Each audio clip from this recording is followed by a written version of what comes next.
had in horse racing as they do in other sports as well. Folks, that's going to do it for our 10 topics this week. Of course, thank you so much for joining us here on Comeback Sports, folks. As always, you can dip into the live chat. Ruzaman's giving us a lot of good content.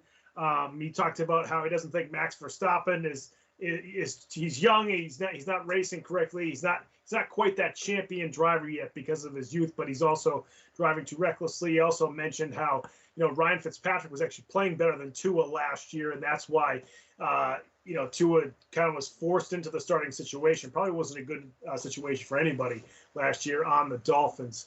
Brandon, I'm going to let you take the final word if you want to answer any of these questions from the live chat here tonight. I saw Rusman was throwing shots out there at Red Bull, saying the whole Red Bull team's dirty.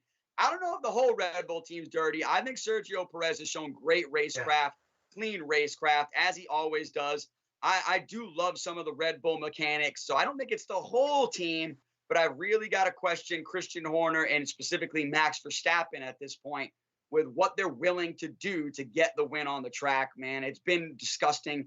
Hopefully, we're all getting that clean and competitive race we want to see at Abu Dhabi. I'm really looking forward, especially with the track layout now, the track changes. Looking forward to seeing a championship battle on Sunday.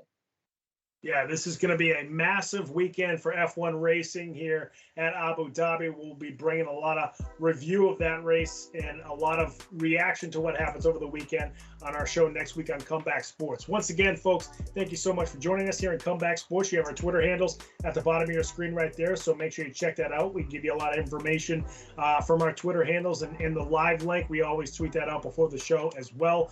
Make sure you go to YouTube and subscribe to Comeback Sports. It's really going to help us out if you give us that subscription. All the content from this show is fed to your YouTube account when you do subscribe. And finally, you can call in whenever you want, either during the show or leave a voicemail later on. We'll play it back on our show. We put that number up throughout the show, so just go back in the show and check out that number as well. And always, when we have the show, jump into the live chat. Ruzaman's been a very loyal fan. We got some other folks there as well that have given us some of their opinions. We really appreciate you guys who are jumping into that live chat. You're doing a great job. We want to thank you, as always, folks, and we want to thank our producer, Ben Kudo, who does a fantastic job as well. We'll see you next time on Comeback Sports, folks. Have a good night, everybody.